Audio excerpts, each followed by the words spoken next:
So as part of your assignment, you had an inquiry question that you've made based on the 4 different sections of that article. Can you read your first question to me?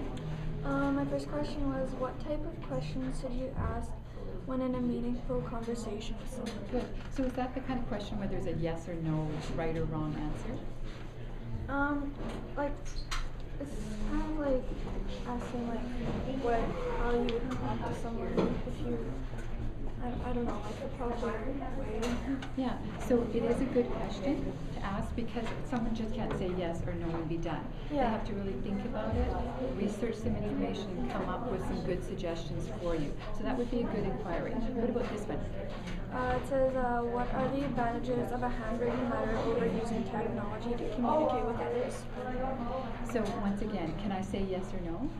No, you have to look deeper. Good, and so that's what we're looking for. Excellent. How about this one? Why do few people still make their own clothes?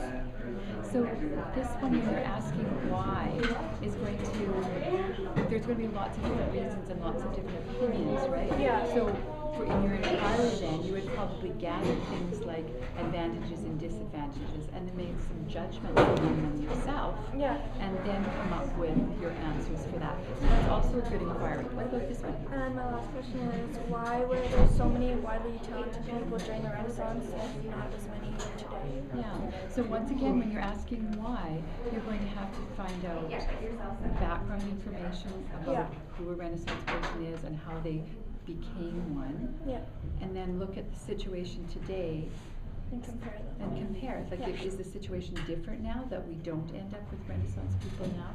And maybe even look at, is that desirable, or what could we do in order to encourage more Renaissance type people nowadays? So that's also an excellent one. You really have open-ended questions written, and they're also higher up on the thinking scale. That they require more complex and critical thinking on your part. That's great. Is there one of these that really appeals to you that you think you might use for your more in-depth question? I was thinking I was going to use the one about the handwritten letter, because I think, I don't know, I kind of like the advantages and disadvantages part.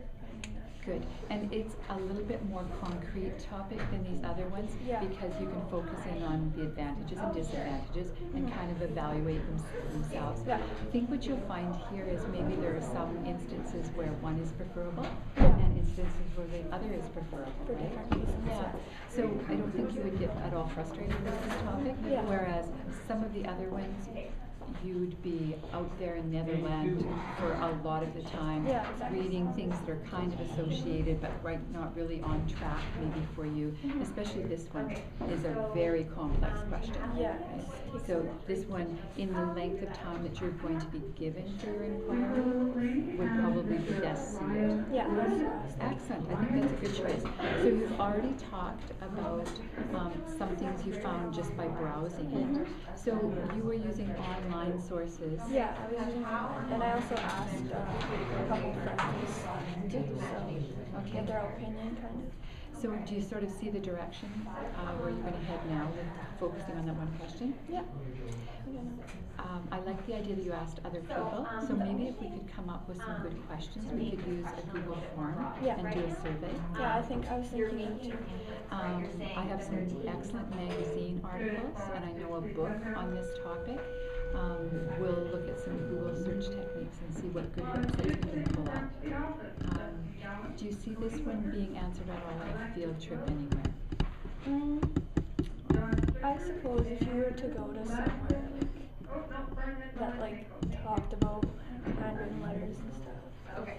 If you went to a place the post office deals with mail. So if you'd be interested in finding out whether the volumes of mail are increasing or decreasing. Another thing that occurs to me is cards. Because people mail cards, don't they? And they might put a handwritten letter in with that. So you could probably go to different places. If you had specific questions that the person could ask you and they weren't too general or just too much about their opinion. You've got an awesome project planned here. So I hope I'm going to be able to support you on that. Thank you so much. This this is just awesome. We've got really good questions already ready to go. Good. So